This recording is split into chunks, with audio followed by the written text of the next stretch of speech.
நமः பார்வதி பதையே ஹர ஹர மகாதேவா. தென்னாடுடைய சிவனே போற்றி, என் நாட்டவர்க்கும் இறைவா போற்றி. சித் சபேஷா சிவ சிதம்பரம் நம சிவகாம்யை ஜெகதம்பிகே. திருச்சிற்றம்பலம். பேசும் பொருளுக்கு இலக்கிதமாம் பெற்றிருந்த மாசில் மணியின் மணி வார்த்தை பேசி பெருந்துறையே என்று பிறப்பறுத்தேன், நல்ல மருந்தின் அடி என் மனத்தே வைத்து.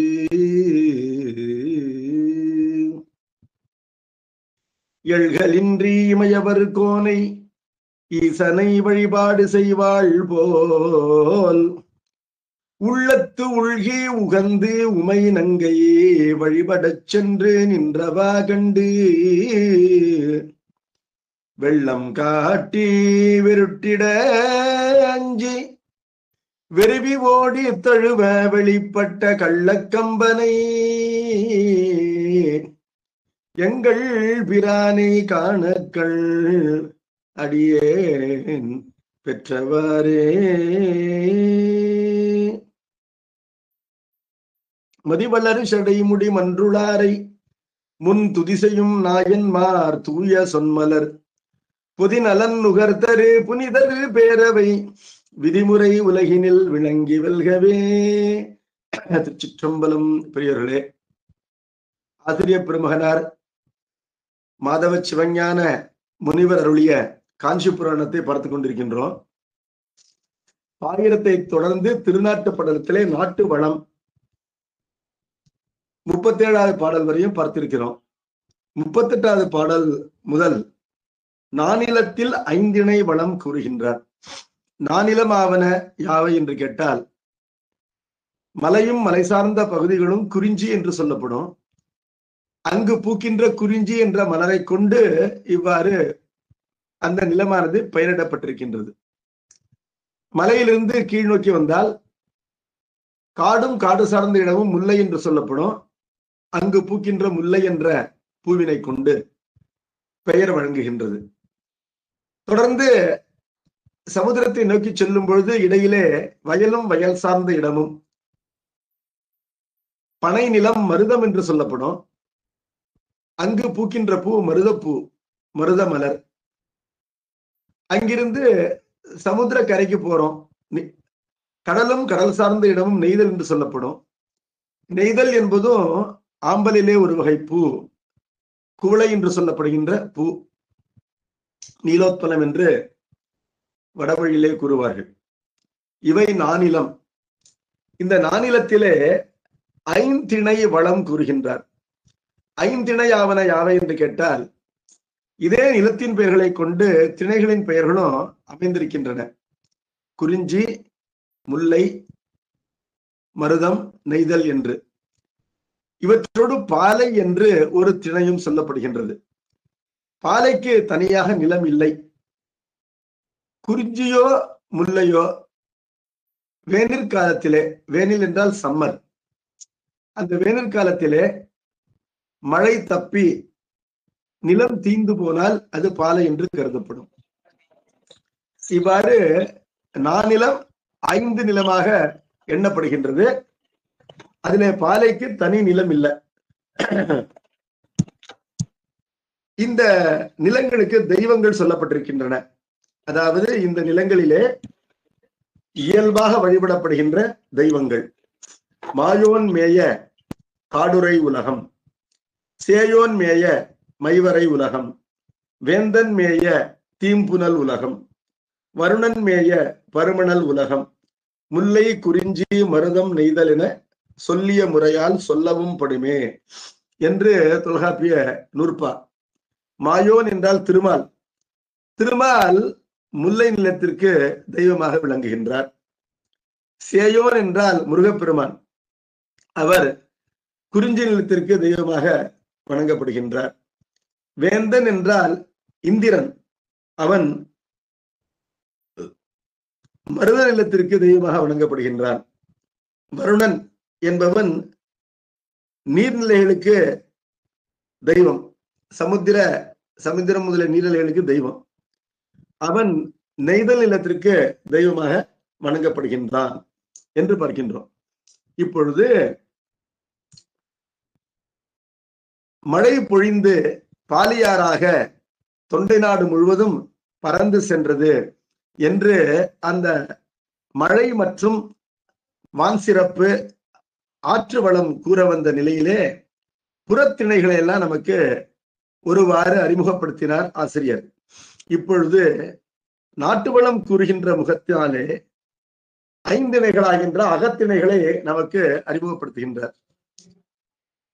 பழைய தமிழர்கள் மனிதனுடைய வாழ்க்கையை புறமென்றும் அகமென்றும் இரண்டாக கொண்டார்கள். இந்த வாழ்விற்கும் இலக்கணம் வகுத்தார்கள். அந்த இலக்கணப்படி வாழ்வதே சிறப்பு என்று கருதினார்கள். அகம் என்பது என்ன என்று கேட்டால் அந்த அகம் அல்லாதது எல்லாம் புறம் என்று கொள்ளலாம். அகம் என்பது வீட்டிற்குள்ளே ஒத்த அன்புடைய ஒரு தலைவனும் தலைவியும் அன்பு செய்து வாழ்கின்ற வாழ்க்கை, அது அகம் என்று சொல்லப்படும். அப்ப இதற்கு வெளியில கல்வி, செல்வம், வீரம், ஏனைய அறங்கள் எல்லாமே புறமாக கருதப்படும். இந்த அகத்திணைகள் 7 என்று சொல்லப்படுகின்றன. அவை யாவை என்று பார்க்கும் பொழுது, கைக்கிளை முதலா பெருந்திணை இருவாய் முற்பட கிளந்த எழுதிணை என்ப. கைக்கிளையிலிருந்து பெருந்திணை வரையிலும் முன்பு சொன்ன குறிஞ்சி, பாலை, முல்லை, மருதம், நெய்தல் ஆகிய 5ஐயும் சேர்த்து 7 திணைகள் அகத்திணைகள் என்று சொல்லப்படுகின்றன. அந்த 7 திணைகளுக்குள்ள முதலிலே இருக்கின்ற கைக்கிளையையும் 7ஆவதா இருக்கின்ற பெருந்திணையையும் விட்டு நடுவன் இருக்கின்ற குறிஞ்சி, முல்லை, பாலை, மருதம், நெய்தல் ஆகின்ற 5 திணைகள் அன்பின் 5இணை என்று சொல்லப்படும். அதாவது அகத்திலேயே கைக்கிளை என்பது ஒருதலை காமம் என்பதனால அங்கு அது அன்பிற்கு இயலாதது, பொருந்தாதது. பெருந்திணை என்பது பொருந்தா காமம் என்பதனால அதுவும் தூய அன்பிற்கு இலக்கணமாக அமையாது. அப்பொழுது ஒருதலை காமம், பொருந்தா காமம் ஆகிய 2ஐயும் கைவிட்டு விட்டு ஒத்த கல்வி, ஒத்த செல்வம், ஒத்த அன்பு கொண்ட தலைவனும் தலைவியும் தம்மில் அன்பு செய்தும் ஊடியும் வாழ்கின்ற அந்த வாழ்க்கையினை 5 திணைகளாக சொன்னார்கள். திணை என்பது அடிப்படையில ஹியூமன் பிஹேவியர் என்று கொள்ள வேண்டும். ஏன்னா புறத்திணை, அகத்திணை ஆகிய 2ஐயும் கணக்கில் எடுத்துக்கொண்டு திணை என்ற சொல்லுக்கு பொருள் செய்ய வேண்டும் என்று சொன்னால், திணை என்பது மனிதர் ஒழுக்கம். இப்ப அன்பினை திணை என்று வரும் பொழுது இந்த குறிஞ்சி, முல்லை, பாலை, நெய்தல், மருதம் ஆகிய 5 பெயர்களும் மனிதர் ஒழுக்கத்தை மட்டும் குறிக்காமல் இவற்றோடு சார்ந்து அறியப்படுகின்ற நிலம் முதலிய ஏனையவற்றையும் குறிக்கும். அப்ப அன்பினை திணையாகின்ற 5 திணைகளை கொள்ளும் பொழுது ஒவ்வொரு திணையும் மூகை பொருள்களினாலே விளக்கப்படுகின்றன. மேட்ரிக்ஸ் நீங்க கேள்விப்பட்டிருப்பீங்க. 3 காரணிகளினாலே அடையாளம் காணப்படுகின்ற ஒன்று திணை என்பது. எடுத்துக்காட்டாக எக்ஸ், ஒய், இசட் என்று 3 கோஆர்டினேட்ஸ் ஒரு 3 டைமென்ஷனல் ஸ்பேஸ்ல ஒரு புள்ளி அல்லது ஒரு இடம், அதனை நாம் சரியாக காண வேண்டும் என்றால் எக்ஸ், ஒய், இசட் ஆகின்ற 3 கோஆர்டினேட்ஸ் நமக்கு தெரியணும். அந்த புள்ளி அதனுடைய எக்ஸ் எண்ணிக்கை என்ன, ஒய் எண்ணிக்கை என்ன, இசட் எண்ணிக்கை என்ன என்று தெரிஞ்சால் அந்த புள்ளி எங்கு இருக்கின்றது என்று கண்டுகொள்ளலாம். அதே போல ஒவ்வொரு திணைக்கும் முதற்பொருள், கருப்பொருள், உரிப்பொருள் என்று 3 பொருள்கள் கூறப்பட்டிருக்கின்றன. அதாவது அன்பின் 5 ஆகின்ற இந்த திணைகளுக்கு முதற்பொருள், கருப்பொருள், உரிப்பொருள் ஆகின்ற 3 சொல்லப்பட்டிருக்கின்றன. முதற்பொருள் என்பது என்ன அப்படின்னு கேட்டா, இடமும் காலமும் முதற்பொருள். இடம் என்பது நிலம், காலம் என்பது பொழுது. நிலமும் பொழுதும் என்றும் கூறுவார்கள். அதனையே இடமும் காலமும் என்றும் கூறுவார்கள். இப்ப நிலமாகின்ற முதற்பொருள் நமக்கு ஏற்கனவே சொல்லிட்டோம். நம்ம எப்படி சொன்னோம்? குறிஞ்சிக்கு மலையும் மலை சார்ந்த இடமும், முல்லைக்கு காடும் காடு சார்ந்த இடமும், நெய்தலுக்கு கடலும் கடல் சார்ந்த இடமும், மருதத்திற்கு வயலும் வயல் சார்ந்த இடமும், பாலைக்கென்று தனி இடம் இல்லை. குறிஞ்சியோ முல்லையோ வேனிலே தீந்து போனால் அது பாலையாக கருதப்படும். ஆகவே இந்த நிலங்களை பற்றி அறிந்து விட்டோம். இந்த நிலம் என்பது முதற்பொருள். நிலம் மட்டும் முதற்பொருள் இல்லை, பொழுது என்று சொல்லப்படுகின்ற காலமும் முதற்பொருள். அப்படி காலம் என்ன அப்படின்னு பார்க்கும் பொழுது, காரும் மாலையும் முல்லை, இந்த காலம் இருக்கின்றது, அது பெரும்பொழுது என்றும் சிறு பொழுது என்றும் இரண்டாக கருதப்படும். பெரும்பொழுது என்பது என்னன்னா, ஒரு ஆண்டு முழுவதும் பருவங்கள் வந்து செல்கின்றன. பருவங்கள்னு பார்க்கும் பொழுது இளவேனில், முதுவேனில், அப்புறம் வந்து மழைக்காலம், இலையுதிர் காலமாகின்ற குதிர்காலம், முன்பனி பின்பனி என்று பார்க்கின்றோம். 2 மாதங்கள் ஒரு ரித்து அல்லது பருவம். இந்த பருவம் என்பது பெரும்பொழுது என்று சொல்லப்படுகின்றது. ஒரு நாளிலேயே நாட்கூறுகளாக சிறு சிறு பொழுதுகள் வந்து செல்கின்றன. அதிகாலை, காலை, முற்பகல், பிற்பகல், மாலை, பின்மாலை, முன்னிரவு, பின்னிரவு என்று பார்க்கின்றோம். இது சிறு பொழுது. ஆகவே பெரும்பொழுதும் சிறுபொழுதும் இந்த திணைகளுக்கு உரியன என்ன என்று நமக்கு இலக்கணம் வகுத்திருக்கிறார்கள். காரும் மாலையும் முல்லை. கார்காலமாகின்ற பெரும்பொழுதும் மாலை என்ற சிறுபொழுதும் முல்லை திணைக்கு உரிய பொழுதுகள், காலங்கள். அதாவது காலம் என்பது முதற்பொருள் என்று அறிய வேண்டும். இது வந்து appropriate season and specific part of the day என்று கண்டுபிடித்திருக்கிறார்கள். கார்காலம் என்று சொன்னால் ஆவணி புரட்டாசி அப்படின்னு பார்க்கிறோம். அடுத்து குறிஞ்சிக்கு கூதிர் யாமம் என்மனார் புலவர், பனியெதிர் பருவமும் உரித்தனம் ஒழிவ என்று கூறப்பட்டுள்ளது. கூதிர்காலம் என்பது இலையுதிர் காலமாகின்ற சரத் ரித்து, ஐப்பசி கார்த்திகை. முன்பனி என்பது பனி எதிர் பருவம் என்பது முன்பனி, அது ஹேமந்த் ரித்து என்று சொல்லப்படும். மார்கழி, தை மாசங்கள் ஆகிய 4 மாதங்களும் யாமம் என்றால் நள்ளிரவு ஆகிய இந்த சிறு பொழுதும் குறிஞ்சி திணைக்குரிய காலம் என்று சொல்லப்பட்டுள்ளது.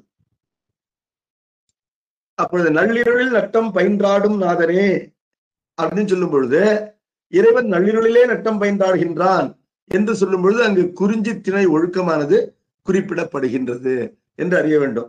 இரவு நின்று எரி ஆடிய எம்மிரை எரிசரை முழுகின்ற அரவன் என்றெல்லாம் வருகின்றது. அப்ப இந்த சிறுபொழுதினை குறிக்கின்ற காரணத்தினாலே குறிஞ்சி திணையானது அங்கு குறிக்கப்படுகின்றது. குறிஞ்சி திணை குறிக்கப்படுகின்ற காரணத்தினாலே குறிஞ்சி திணைக்கு உரிய உரிப்பொருளாகின்ற இன்ப ஒழுக்கமானது அங்கு சுட்டப்படுகின்றது என்று பாடலுடைய பொருளை இவ்வாறு நாம வந்து நெருங்கி காண வேண்டும். அடுத்தது மருதத்திற்கு வைகரை விடியல் மருதம் என்று சொல்லப்பட்டிருக்கு. வைகரை என்றால் அதிகாலை, விடியல், விடியலுக்கு முன் இருப்பது வைகரை என்று சொல்வார்கள். ஸ்மால் அவர்ஸ் ஆஃப் தி டே அப்படின்னு பார்க்கிறோம். அப்ப வைகரை என்பது ஸ்மால் அவர்ஸ், விடியல் என்பது டான், அருணோதயமாகின்ற நேரம். பிரம்ம முகூர்த்தம் என்று சொல்லப்படுவது வைகரை, அருணோதயமாவது அந்த டான். அந்த 2 சிறு பொழுதுகளும் மருதத்திற்கு உரியன.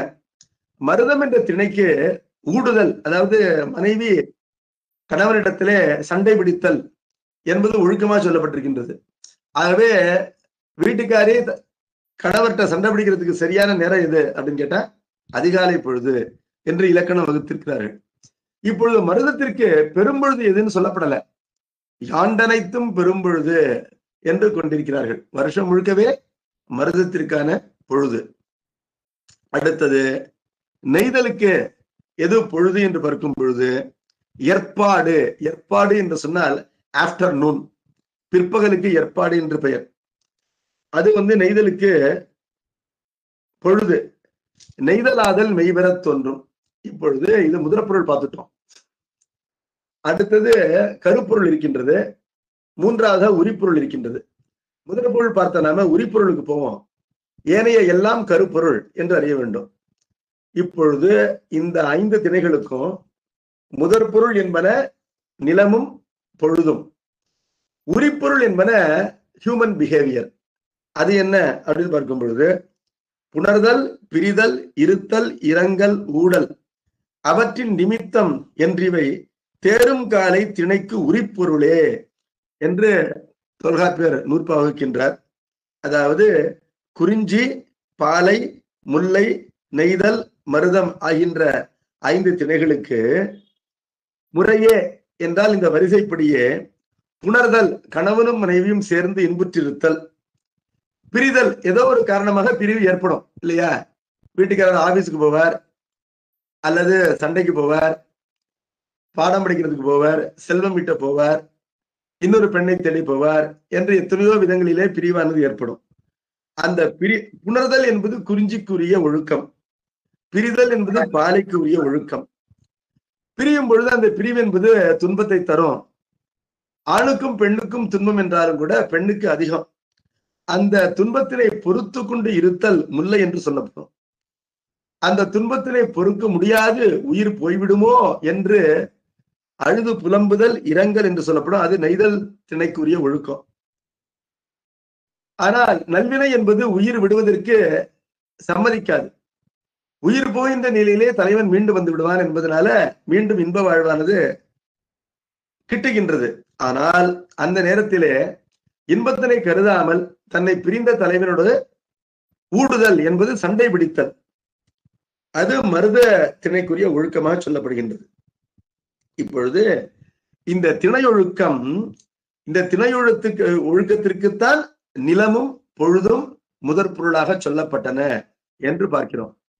இப்பொழுது இந்த நிலம் இருக்கின்றது, இந்த நிலத்திலே காணப்படுகின்ற வெஜிடேஷன், பறவைகள், விலங்குகள், மக்கள், அவர்களுடைய உணவு பழக்க வழக்கங்கள், இசைக்கருவிகள், அந்த நிலத்திற்குரிய தெய்வம் முதலிய எல்லா பிற பொருள்களும் கருப்பொருள் என்று சொல்லப்படும். ஆகவே இந்த 5 திணைகளும் முதற் பொருளாலும் கருப்பொருளாலும் உரிப்பொருளாலும் நமக்கு விளக்கம் பெறுகின்ற திணைகள் என்று பார்க்கின்றோம். இந்த 3லே முதற் பொருளை விட கருப்பொருளுக்கு ஆற்றல் அதிகம், இந்த 2ஐயும் விட உரிப்பொருளுக்கு ஆற்றல் அதிகம் என்று இலக்கண ஆசிரியர்கள் நமக்கு இலக்கணம் வகுத்திருக்கிறார்கள். முதல் கரு உரிப்பொருள் என்ற 3 நொவலுங்காலை முறை சிறந்தனவே, ஒன்றை விட ஒன்று சிறந்து விளங்கும். பாடலுள் பயின்றவை நாடுங்காலை. பாடலிலே இந்த 3லே உரிப்பொருள் ஒரு திணையினை சுட்டும் என்றால் பாடலுக்கு அதுவே திணை என்று அறிய வேண்டும். உரிப்பொருள் சொல்லப்படாத நிலையிலே கருப்பொருள் சுட்டப்பட்டிருக்கும்.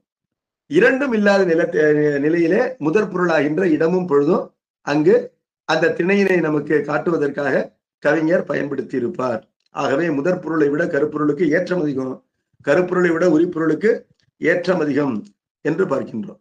இப்பொழுது பாலையாகின்ற நடுவன் திணை, நடுவன் திணை என்று சொன்னால் குறிஞ்சி, முல்லை, மருதம், நெய்தல் ஆகிய இந்த 5 திணைகளுக்கு நடுவிலே இருப்பது பாலை. அந்த பாலைக்கு எது காலம் அப்படின்னு கேட்டா நண்பகலும் வேனிலும் காலம். வேனில் என்றால் சம்மர், நண்பகல் என்றால் மிட்டே. இவை இரண்டும் பெரும்பொழுதும் சிறுபொழுதும் ஆகும் என்று பார்க்கின்றோம். இப்பொழுது இதெல்லாம் எதுக்காக சொல்லி வைக்கிறேன் அப்படின்னு கேட்டா, இவற்றை கொண்டு வருகின்ற பாடல்களை நாம் பொருள் உணர வேண்டும். கருப்பொருள் தான் அதிகமா சொல்லப்படுறது, அதாவது வெரைட்டி அதிகம். அந்த கருப்பொருள் என்ன அப்படின்னு பார்த்தா 10 வகையான கருப்பொருள், இன்னும் அதிகமாக கூட கருப்பொருள் லிஸ்ட் போயிட்டே இருக்கும். தெய்வம், உணாவே, மா, மரம், புல், பறை, செய்தி, யாழின் பகுதி, பிறவும் கரு என மொழிவ என்று சொல்றார். தெய்வம் என்றால் அந்த நிலத்திற்குரிய தெய்வம். உணா என்றால் அங்கு கிடைக்கின்ற உணவு வகைகள். மா என்றால் விலங்கு. மரம் என்றால் உங்களுக்கு தெரியும், மரம், செடி, கொடி. புல் என்றால் பறவை. பறை என்பது அந்த நிலத்திலே வாசிக்கப்படுகின்ற அந்த இசைக்கருவி பறை. பறை என்பது தாளக்கருவி. யாழும் பறையும் ஒவ்வொரு நிலத்திற்கும் தனித்தனியாக சொல்லப்பட்டிருக்கின்றன. செய்தி என்றால் ஆக்குபேஷன், அந்த மக்களுக்குரிய தொழில் என்று இவையெல்லாம் கருப்பொருளாக நாம் அறிய வேண்டும். ஒரு லிஸ்ட் பார்த்தோம் சொன்ன முல்லை என்று எடுத்துக்கொண்டால் அங்கு விலங்குகள் மானும் முயலும், குறிஞ்சியில யானை புலி கரடி சிங்கம், பாலைவனத்துல யானை புலி சென்னாய், மருத நிலத்துல நீர்நாய் எருமை, நெய்தல் நிலத்துல மீன் சுறா மீன் இருக்கிறோம். பறவை என்று எடுத்துக்கொண்டோம்னா முல்லைக்கு காட்டுக்கோழி, குறிஞ்சிக்கு மயில் கிளி. இப்போ ஒரு பாடல்ல கிளி வருது அப்படின்னா அந்த கருப்பொருளினாலே பாடலுக்கு திணை என்பது குறிஞ்சி திணை என்று அறிய வேண்டும். இப்ப திருப்பெருப்பதம் தேவாரத்துல கிளியை பத்தி சொல்றார் ஒரு பாட்டுல. அப்பொழுது அந்த பாடலுக்குரிய திணை கருப்பொருளினாலே குறிஞ்சி அறியப்படுகின்றது என்பதனால அந்த தலம் என்பது குறிஞ்சி நிலம் என்பதை நமக்கு கூறிவிட்டார் பாடலாசிரியர் என்று இவ்வாறு கருத வேண்டும். பாலைக்கு பறவை என்பது பருந்து, மருதத்திற்கு அன்னமும் அன்றில் பறவையும், அன்றில் என்பதுதான் சக்கரவாக்கம் என்ற பறவை, நெய்தல் நிலத்திற்கு கடற்காக்கா என்று வருகின்றோம். பறை அந்தந்த நிலத்திலே மக்கள் வாசிக்கின்ற ட்ரம், அது என்னன்னு பார்த்தா முல்லைக்கு ஏறுகோட்பறை, குறிஞ்சிக்கு வெறியாட்டு பறை மற்றும் தொண்டகப்பறை, பாலைக்கு வழிப்பறி பறை மற்றும் சூறைகுள் பறை, மருதத்திற்கு நெல் அரிப்பறை, நெய்தலுக்கு நவைப்பறை என்று சொல்லப்படுகின்ற இந்த பறைகள். மக்களுடைய ஆக்குபேஷன் தொழில் என்ன அப்படின்னு பார்த்தோம்னா அது செய்தி என்று சொல்லப்படும். முல்லையிலே பசு மேய்த்தல், குறிஞ்சியிலே தேன் திரட்டுதல், பாலையிலே ஆறு அலைத்தல்னா வழிப்பறி செய்தல், மருதத்திலே உழவு செய்தல், நெய்தலிலே மீன் படுத்தலும் உப்பு உண்டாக்குதலும். திருச்செந்தூர்ல அப்படின்னு பாக்குறோம், தூத்துக்குடி திருச்செந்தூர் இல்ல நெய்தல் நிலம். யாழ் என்று பார்க்கும் பொழுது யாழ் என்பது இசை கருவியும் குறிக்கும், அந்த நிலத்திலே பாடப்படுகின்ற பண்ணையும் குறிக்கும். யாழ் என்பது இரண்டிற்கும் பொதுவான பெயர். முல்லைக்கு சாதாரி யாழ், சாதாரி என்ற பண்ணுதான் முல்லை நிலத்திற்கு உரிய பண். எந்த ஒரு யாழிலே அமைந்திருக்கின்ற நரம்புகளை ஒருவர் வாளா மீட்டினால் சாதாரி என்ற பண் உண்டாகுமோ அந்த யாழ் சாதாரி யாழ் என்று சொல்லப்படும். ஆகவே சாதாரி என்ற அந்த பெயர் ஒரு ராகத்தையும் குறிக்கும், அந்த ராகம் இயல்பாக எழுகின்ற இசைக்கருவியும் குறிக்கும் என்பதை புரிந்து கொள்ள வேண்டும்.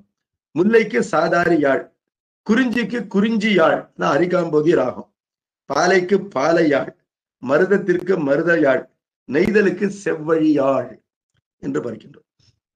அடுத்தது மலர். மலர் என்று பார்க்கும் பொழுது முல்லைக்கு முல்லை மலர், குறிஞ்சிக்கு குறிஞ்சி மலர், பாலைக்கு பாலை என்ற மலரும் கோங்கு என்ற மலரும், மருதத்திற்கு மருதம் என்ற மலரும் தாமரை என்ற மலரும், நெய்தலுக்கு எல்லா விதமான நீர்ப்பூக்கள் நெய்தல் என்ற மலர்.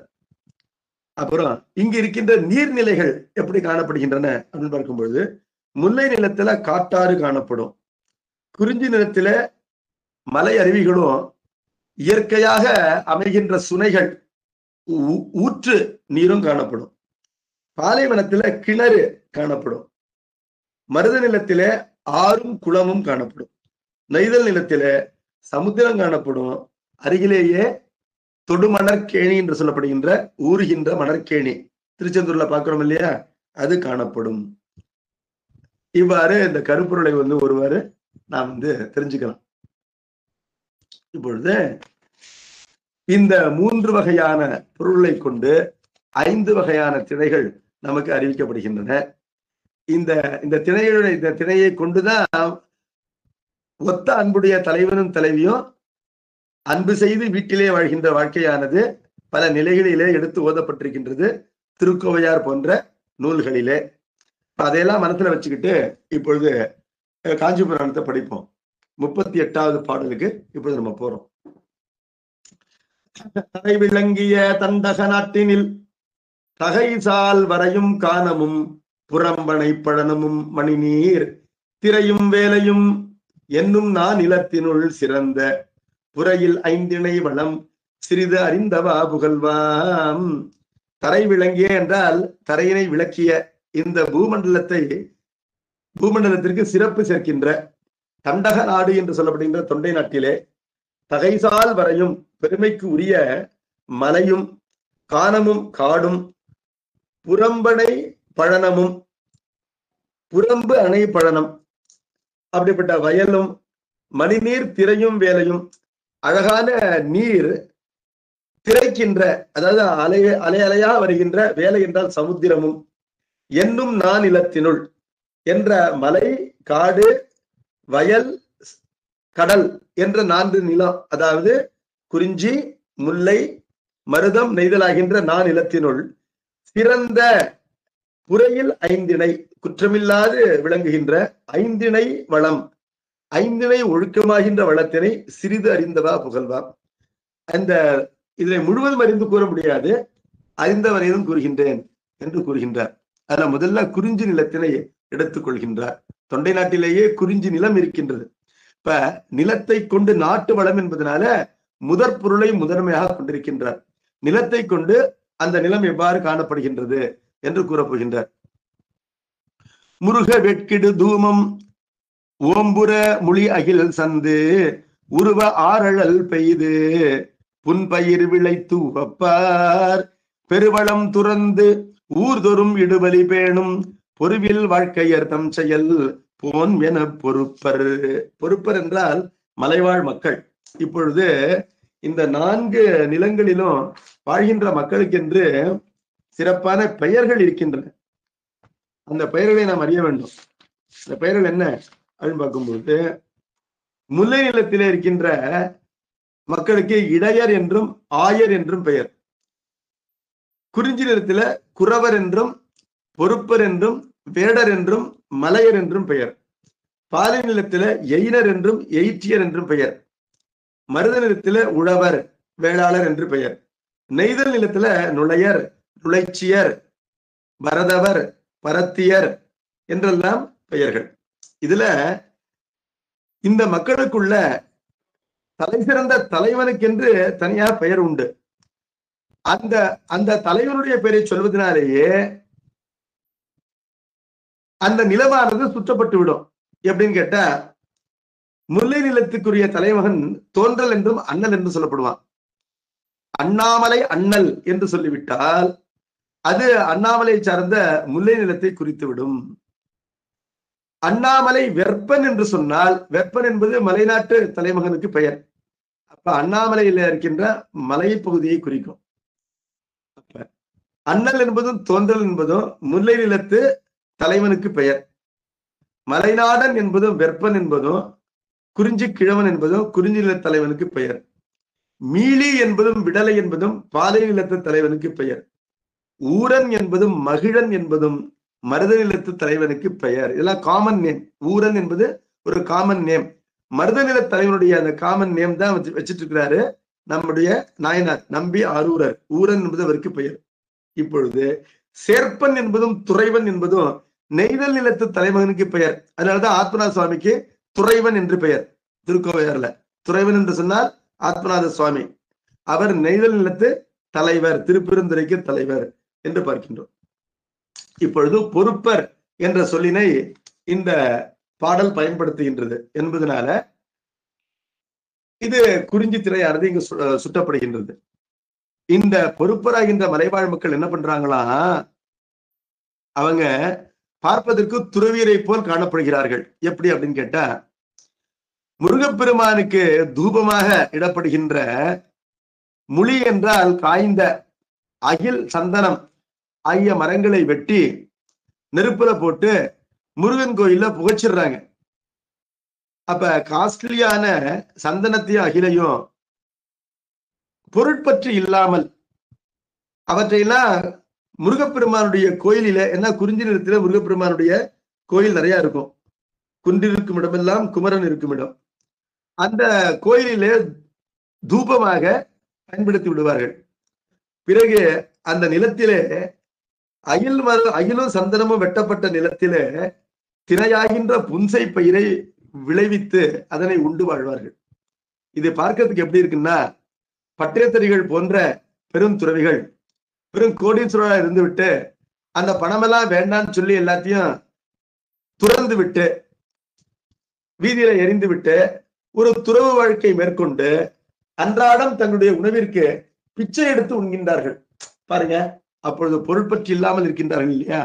அந்த துறவிகளை போன்று இவருடைய தோற்றமானது, இவருடைய செய்தியானது காணப்படுகின்றது என்று இந்த 39வது பாடல் நமக்கு சொல்லுது. அடுத்தது 40வது பாடல். ஏறு தன்னுடல் வருத்திய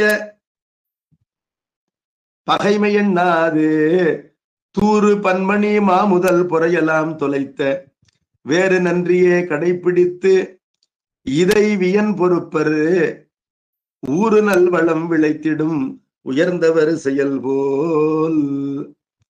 இந்த உலகத்துல உயர்ந்தவர் என்பவர் யார் அப்படின்னா நமக்கு நாலடியார் சொல்லுது, ஒருவர் நமக்கு 100 தீமைகள் செய்திருக்கலாம், ஒரு நன்மை செய்தால் அதனை பாராட்டுகின்ற தன்மை கொண்டவர்களுக்கு உயர்ந்தவர்கள்னு பேர். ஒருவர் 100 நன்மைகள் செய்திருப்பார்கள், ஒரே ஒரு தீங்கு செய்து விட்டார்கள் என்று சொன்னால் அந்த நன்மைகளை எல்லாம் மறந்துவிட்டு செய்த தீங்கை நினைத்துக் கொண்டு பகைமையை பாராட்டுபவர்கள் கீழ் மக்கள் என்று பார்க்கின்றோம். ஆகவே நல்லதையே பார்க்கிறவங்களுக்கு உயர்ந்தவர்கள்னு பேரு, கெட்டதையே பார்க்கிறவனுக்கு கீழோன் என்று பெயர். இப்பொழுது இந்த மலைவாழ் மக்கள் ஒரு துறவு வாழ்க்கையை வாழ்கின்றார்கள். இது உண்மையிலேயே 100க்கு 100 சரி. நீங்க இப்ப பத்ரிநாத்ல இருந்து கேதார்நாத் வரை இருக்கின்ற அந்த கடுவால் என்ற பகுதிக்கு போனீங்கன்னா அங்கு ராஜஸ்தான், பஞ்சாப் போன்ற இடங்களிலிருந்து வந்து ஹோட்டல் வச்சு நடத்துகின்ற அந்த வணிகர்களை விட்டுவிடுங்க.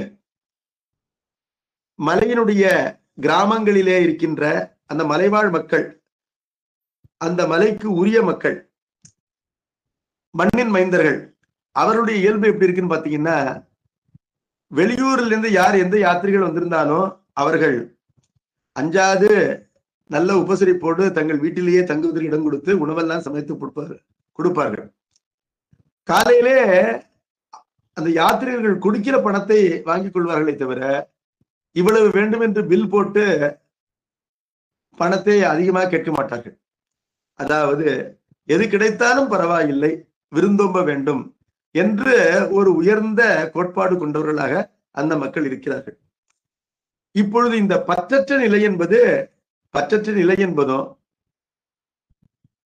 ஒரு பொருளை பெறுவதற்கோ, ஒரு பாடசாலையில சென்று பாடம் படிப்பதற்கோ, ஒரு மருத்துவத்தை பெறுவதற்கோ அந்த மலை பகுதியிலே நீண்ட தூரம் நடந்துதான் செல்ல வேண்டும், கடுமையாக உழைக்க வேண்டும் என்று வாழ்வினுடைய அந்த சிரமங்களை எல்லாம் அவர்கள் அறிந்தவர்கள், பற்றில்லாது வாழ்கின்றார்கள் என்று பார்க்கின்றோம்.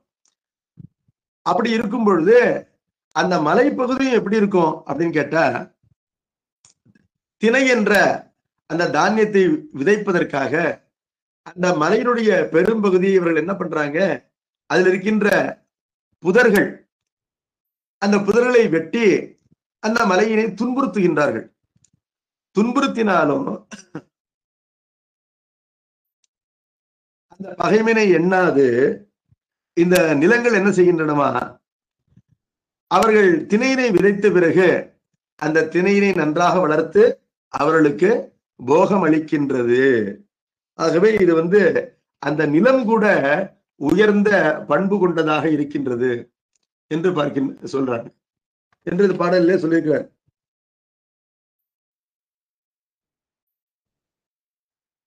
அந்த பூமியை திருத்துகிறார்கள் இல்லையா, அந்த நன்மையினை கடைபிடித்து முன்னர் திருத்துவதற்காக நோவு உண்டாக்கினார்கள். அந்த நோவினை மறந்து நல்லதே நினைக்குதான் அந்த நிலம்.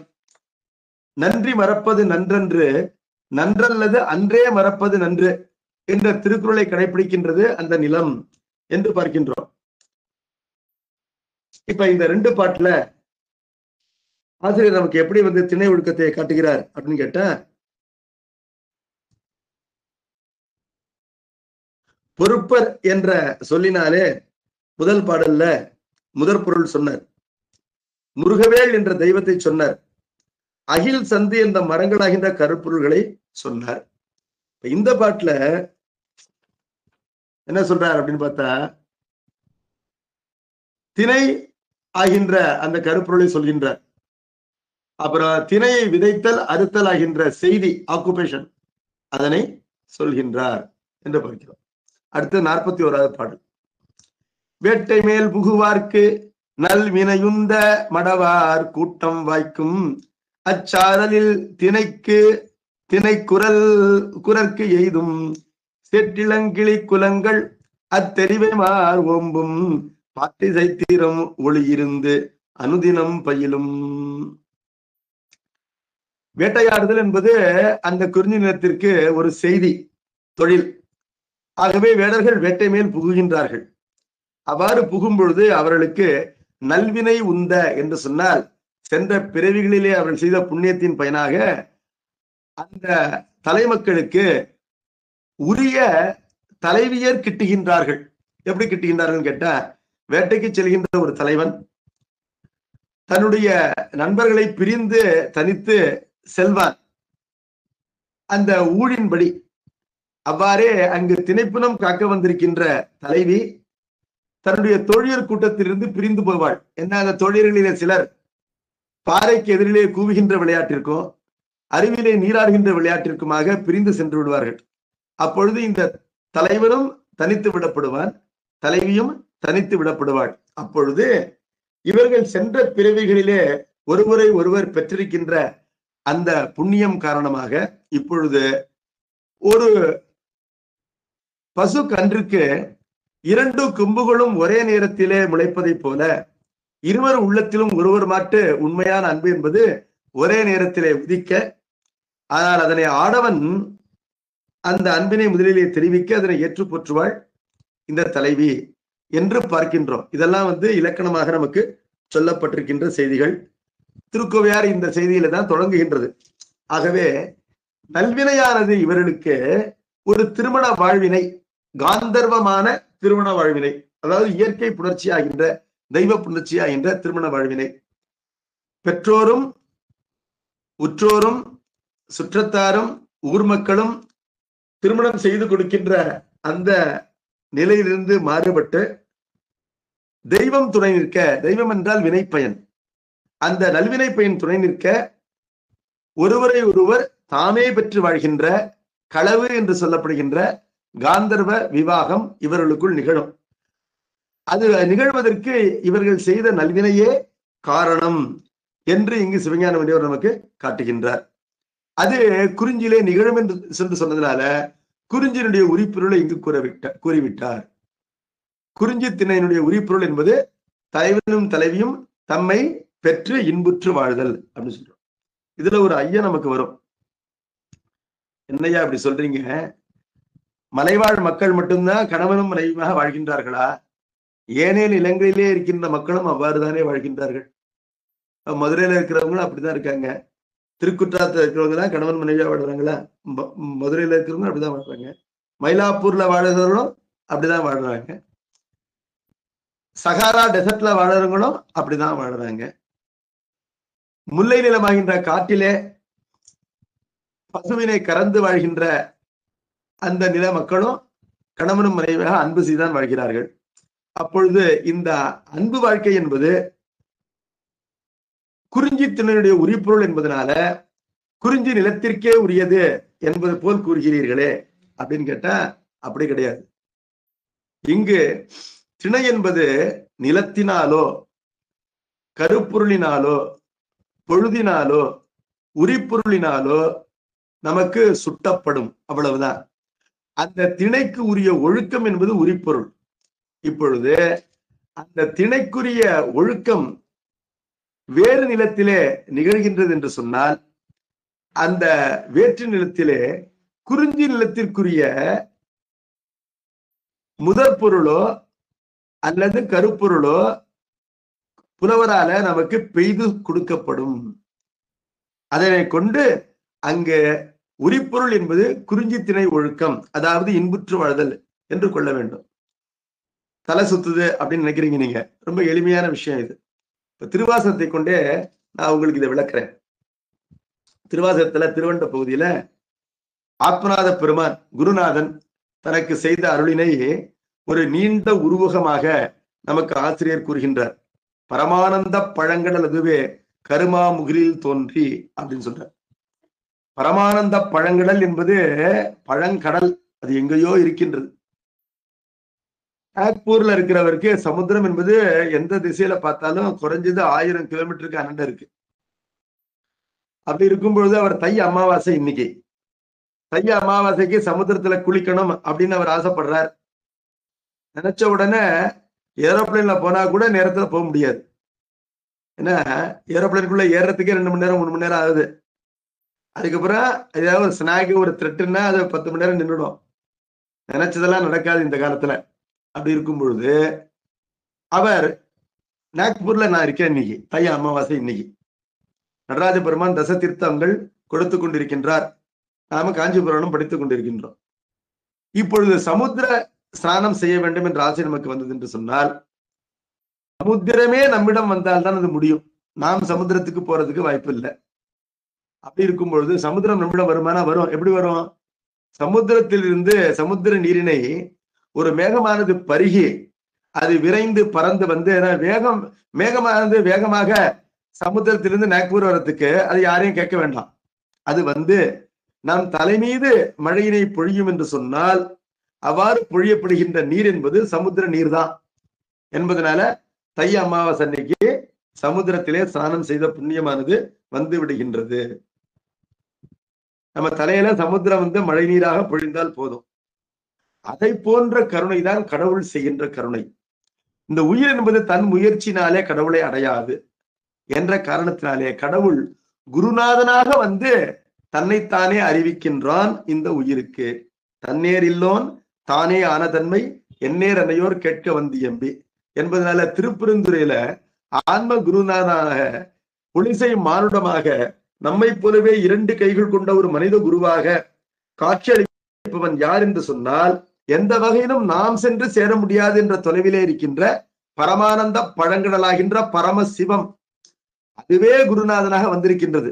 எப்படி கடலே மேகமாக நாக்பூருக்கு வந்திருக்கிற மாதிரி அவ்வாறு திருப்பெருந்துறைக்கு வந்திருக்கின்றது. இப்பொழுது அந்த குருநாதன் செய்கின்ற அருள் என்பது ஒரு தலைவன் தலைவிக்கு செய்கின்ற தலையளியாகின்ற இன்பத்தை போன்ற ஒன்று. இந்த இன்பத்தை போல பல மடங்கு இன்பமயமானது. இந்த உலகத்திலே ஓர் இன்பம் என்பது குருநாதன் சீடனுக்கு தருகின்ற இன்பத்திற்கு ஊமையாக்க முடியும் என்று சொன்னால், அது தலை சிறந்த தலைவன், பேரன்பு கொண்டவன், சிறந்த தலைவிக்கு செய்கின்ற தலையளி, மேலான அன்பு. அந்த அன்பாகின்ற இல்லற அன்பைத்தான் ஊமையாக சொல்லலாம். ஊமை என்பது நாம் அறிந்த ஒன்று, ஊமைக்கப்படுகின்ற பொருள் என்பது நாம் அறியாத ஒன்று. அவ்வியாஜ கருணையினால, காரணம் பற்றாத கருணையினால இறைவனை அறிந்திருக்கின்ற ஒரு குருநாதன் அந்த இறை உணர்வினை தன்னை நம்பியிருக்கின்ற ஒரு சீடனுக்கு ஊட்டுதல் என்பது மேலான இன்பமான செய்தியாகும். அதற்கு ஊமை எது என்று கேட்டால், காதலன் தன் காதலிக்கு காதல் செய்வது, காதலை ஊட்டுவது என்பது அதற்கு ஊமையாக ஆகும் என்பதனால இப்பொழுது குருவருளை பெறுவது என்பது குறிஞ்சி திணை ஒழுக்கமாகும். அதாவது இன்புற்றிருத்தல் என்ற ஒழுக்கமாகும். அப்ப அந்த திருப்பெருந்துறையில தான் இந்த இன்ப ஒழுக்கம் நிகழ்கின்றது. திருப்பெருந்துறை என்பது நிலத்தினாலே நெய்தல் நிலம். ஆனால் அங்க நிகழ்கின்ற ஒழுக்கம் என்பது குறிஞ்சி திணைக்குரிய ஒழுக்கம்.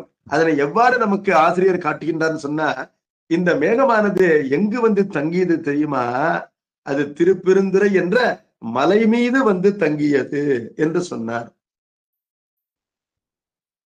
பரமானந்த பழங்கடலுவே கருமாமுகிலில் தோன்றி திருவார் பெருந்துறை வரையில் ஏறி, திருமிகுந்திருக்கின்ற திருப்பெருந்துறை என்ற மலை மீது ஏறியது அந்த குருநாதனாகின்ற மேகம். அவ்வாறு ஏறி அது நுண்டுளி பெய்தது. சிறு தூரலிருந்து ஆரம்பித்து பிறகு பேரருள் மழையாக அது தன்னுடைய அடியார்களுக்கு பெய்தது என்று கூறுகின்ற காரணத்தினாலே இங்கு திருப்பெருந்துறை என்பது நிலத்தினால் நெய்தலமாக இருந்தாலும் அங்கு நிகழ்ந்த குறிஞ்சி திணை ஒழுக்கம் என்பது குறிஞ்சி நிலத்திற்குரிய முதற் பொருளை சொன்ன காரணத்தினாலே நிகழ்ந்து விட்டது. குறிஞ்சி திணைக்குரிய முதற் பொருள் என்ன? வரை. அந்த வரை என்ற சொல்லானது இங்கு ஆசிரியராலே வந்து காட்டப்பட்டிருக்கின்றது. இப்பொழுது இந்த குறிஞ்சி திணைக்குரிய முதல் பொருள் தான் சொல்லப்படணுங்கிறது இல்ல, அதற்குரிய கருப்பொருளை சொன்னாலும் அந்த திணை ஒழுக்கமானது சுட்டப்படும். எப்படி சுட்டப்படும் அப்படின்னு கேட்டா, அப்பர் பெருமான்கிட்ட வருவோம். அப்பர் பெருமான் திருவையாற்றிலே கண்டது கைலை காட்சி. கைலை காட்சி என்பது இறைவனை நேரடியாக காண்கின்ற ஒரு இன்ப காட்சி. அது குறிஞ்சி திணை ஒழுக்கத்திற்கு உரியது.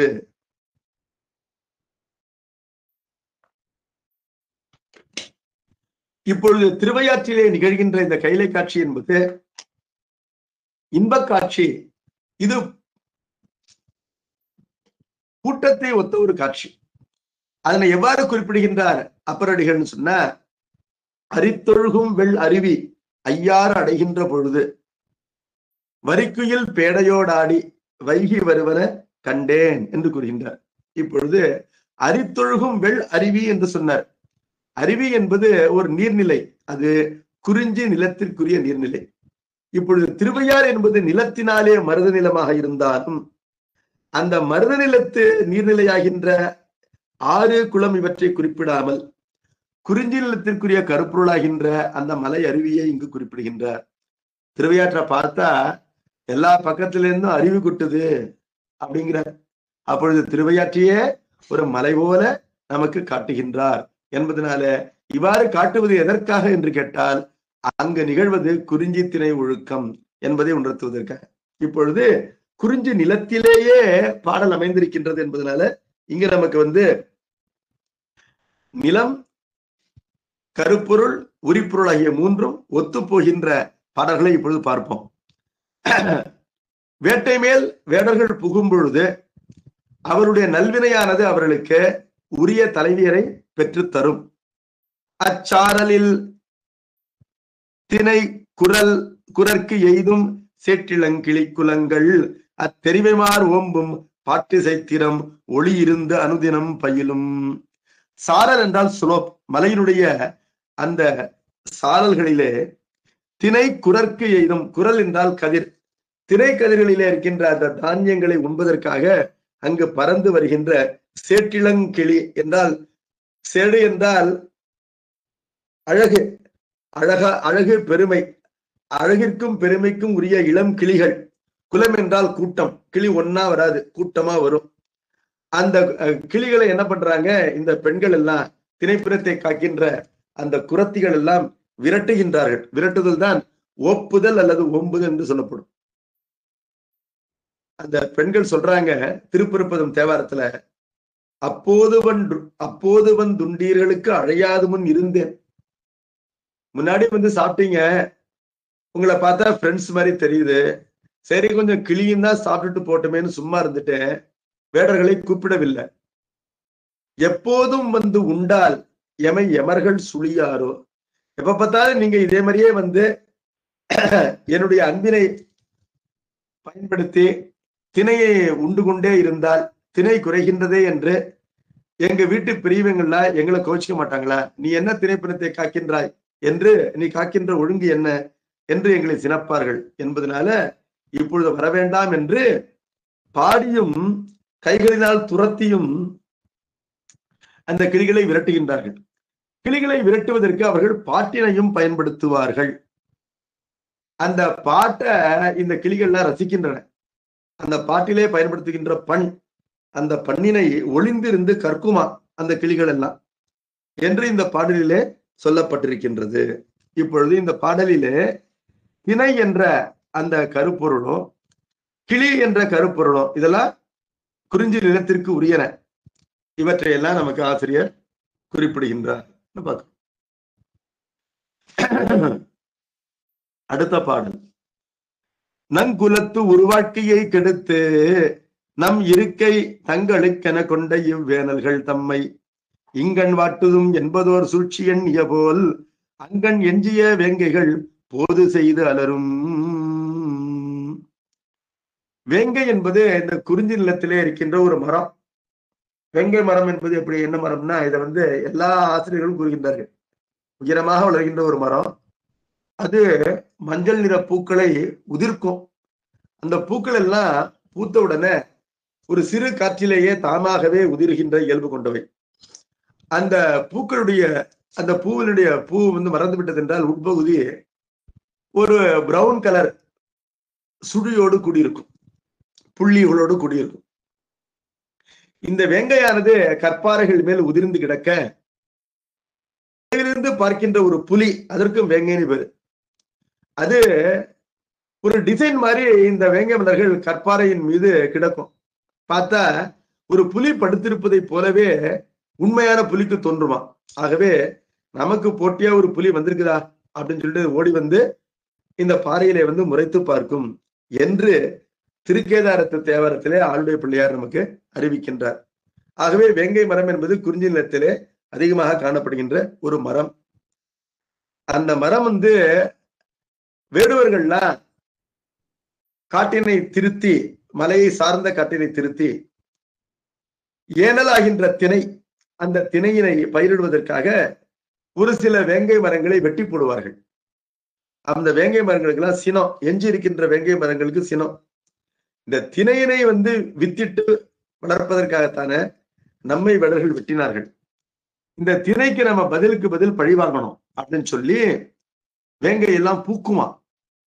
வேங்கை பூத்து விட்டால் திணை பயிரினை அறுக்கின்ற காலம் வந்து விட்டது என்று தொன்று தொட்டு கடைபிடிக்கப்படுகின்ற ஒரு வழக்கம். இதை திருக்கோவிலூர்ல பார்க்கலாம். எப்படி பார்க்கலாம் அப்படின்னு கேட்டா, தலைவியும் தோழியும் தலைவனத்திலே கூறுகின்றார்கள், நீ பகற்குறி கருதி இங்கு வராதே. என்ன காரணம்? இந்த வேங்கையானது சோதிடம் கூறுகின்றது. சோதிடம் கூறுகின்றது. இந்த சோதிடம் சொல்றவங்கள்லாம் அவர்கள் என்ன செய்வார்கள், வெத்தலைப்பாக்கு போட்டுக்கிட்டு அந்த வெத்தலைப்பாக்கு அந்த சிவந்த நீரானது வாயிலிருந்து ஒழுகும்படி, இந்த கிரகம் இங்க இருக்கு, இவனை அவன் பார்க்கிறான், சனிய குரு பார்க்கிறான், செவ்வாய புதன் பார்க்கிறான் அப்படின்னு ஏதாவது சொல்லி புரியாதெல்லாம் சொல்லி அதனால இது நடக்கும் இது நடக்காது அப்படிம்பாங்க. அதே போல இந்த வேங்கையானது பூத்து அந்த பூவினுடைய வாயிலிருந்து கல்லு அந்த வெத்திலை சாறு போல ஒழுக இது சோதிடம் சொல்லிவிட்டது. என்ன சோதிடம் சொல்லிவிட்டது? திணையினை அறுக்கின்ற காலம் வந்து விட்டது என்று சோதிடம் கூறிவிட்டது என்பதனால அந்த வேங்கை மரத்திற்கு கனி என்று ஒரு பெயர் உண்டு. கனி என்றால் கணிப்பவன், சோதிடன் என்பது பொருள். வேங்கைக்கு கனி என்று ஒரு பெயரானது இலக்கியத்திலே காணப்படுகின்றது. அதனை அப்பர் பெருமானோ பயன்படுத்துகின்றார் தன்னுடைய தேவாரத்துல. கனி வளர் வேங்கை என்று 4ஆம் திருமுறையில ஒரு பாடல்ல அவர் பயன்படுத்துகின்றார். கனி வளர் வேங்கை என்றால் கனியை போல் காணப்படுகின்ற வேங்கை, சோதிடனை போல் காணப்படுகின்ற வேங்கை. அது என்ன ஜோதிடம் சொல்லுது என்று கேட்டால், தான் பூத்து திணையனை அறுக்கின்ற காலம் வந்து விட்டது என்று கூறுகின்றது. இது பழிவாங்குகின்ற செயலாகும், அதை போல் காணப்படுகின்றது என்று இங்கு ஆசிரியரானவர் திணையினை அறுப்பதற்கு அது பயன்படுகின்றது இல்லையா என்பதனால இந்த செயலினை பற்றி ஆசிரியர் நமக்கு கூறுகின்றார். இது தற்குறிப்பேற்றம் என்ற அணி. அடுத்தது, அந்த மலையிலே காணப்படுகின்ற மயில்கள் எல்லாம் மேகங்களை கண்டு சந்தோஷமாக தொகை விரித்து ஆடுகின்றன. ஏன் என்று ஒரு காரணம் கூறுகின்றார்.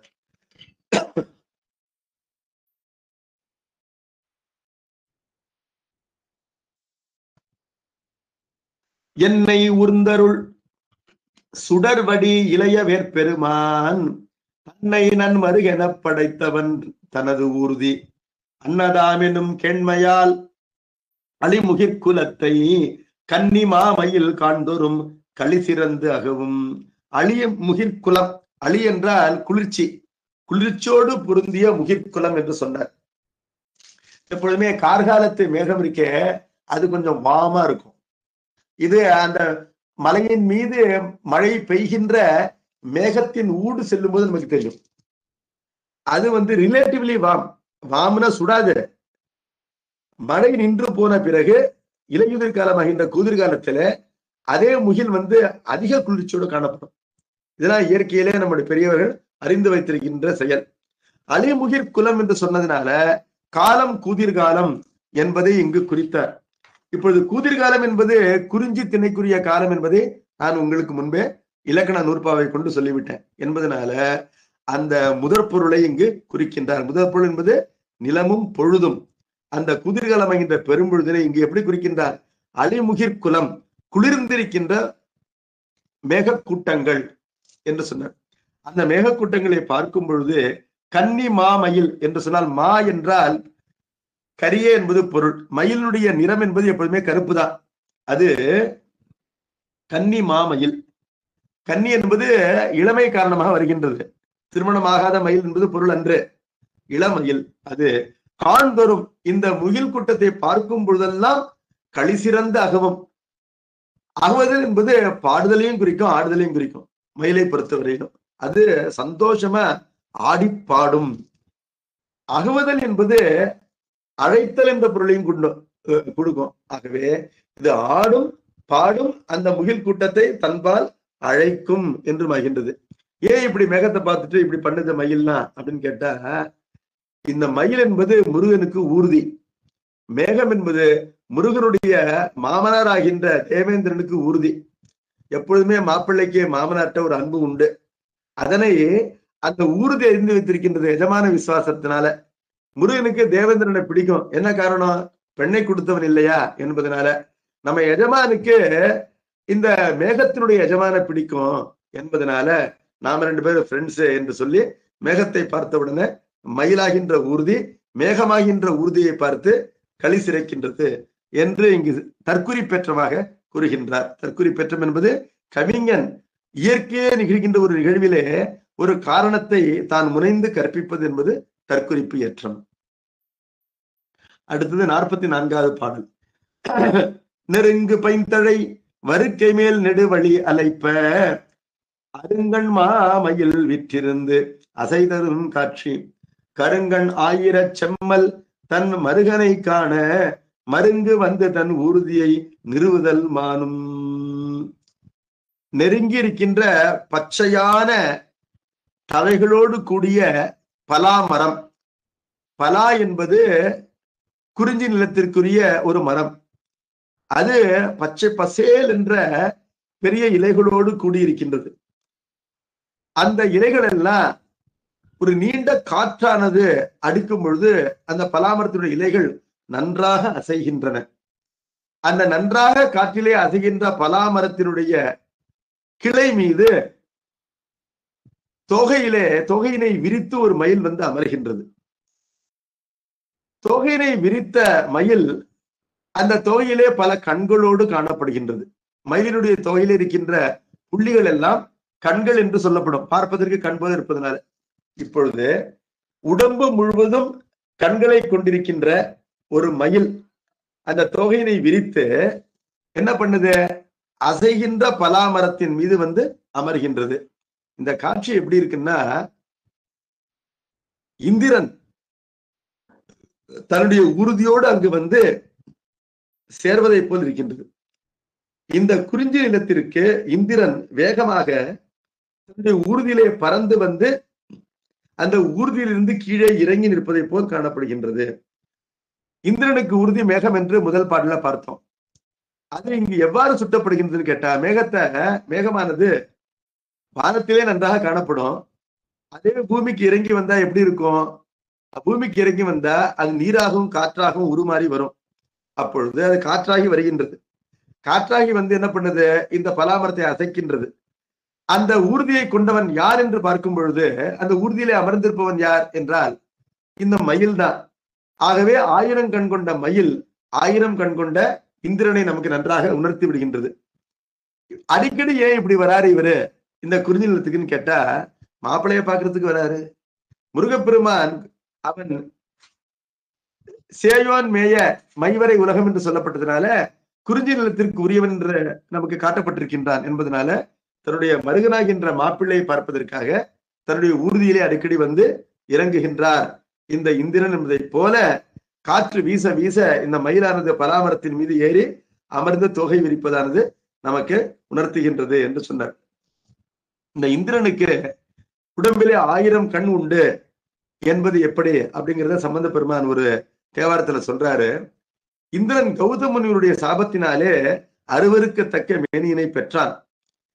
அந்த அருவரு பிறந்தவன் விடுபடுவதற்காக திரு கண்ணார் கோயில் என்ற திருத்தலத்திலே, அந்த தலம் எப்படிப்பட்டதுன்னு கேட்டா, ஏற்கனவே மகாபலி சக்கரவர்த்தியை திருமாலானவர் ஒரு சூழ்ச்சியினாலே ஏமாற்றி வெற்றி கொண்டார் என்பதனால அவருக்கு ஒரு பாவம் விளைந்தது.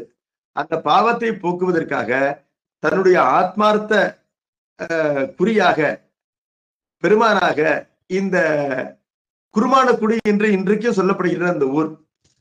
மான் என்று சொன்னால் பிரம்மச்சாரி மானி, குரு என்றால் குட்டையான பிரம்மச்சாரி வடிவத்தில் தான் மகாபலியினுடைய வேள்விக்கு திருமால் வந்தார். அவர் இந்த பெருமானை வணங்கிய காரணத்தினாலே அந்த ஊருக்கு குருமானக்குடி என்று பெயர். தேவார காலத்திலே திரு கண்ணார் கோயில் என்று பெயர். தற்காலத்தில் குருமானக்குடி என்பது பெயர். அது தேவார காலத்திற்கு அந்த பெயர் இருந்திருக்கணும். எப்படின்னு பார்த்தோம்னா, இப்பொழுது தக்கோலம் என்ற பெயரிலே ஒரு ஊர் வழங்குகின்றது. திருவூரல் என்பது தேவார பெயர், ஆனால் தேவாரத்திலேயே தக்கோலம் என்பதும் வருகின்றது. அதுபோல திருவிற்கோலம், அந்த திருவிற்கோலம் தற்காலத்திலே கூகம் என்று வழங்குகின்றது. திருவிற்கோல தேவாரத்திலேயே கூகம் என்ற அந்த பெயரும் வருகின்றது. ஆகவே இந்த குருமான் உருவாய் திருமால் தற்குறியாக கொண்டாடும் கண்ணார் கோயில், அந்த குருமானக்குடி என்பது இந்திரன் தான் உற்ற சாபத்தினை நீக்கிக் கொள்வதற்காக இறைவனை வணங்கி வழிபட்ட திருத்தலம். பெருமாள் என்ன அருள் செய்தார் என்று சொன்னால், அவருடைய மேனி முழுவதும் கண்களாக தோன்றும் வண்ணம் அருள் செய்தான் என்று சம்பந்த பெருமானுடைய குறிஞ்சிப்பெண் அந்த தேவாரத்தை பார்க்கிறோம்.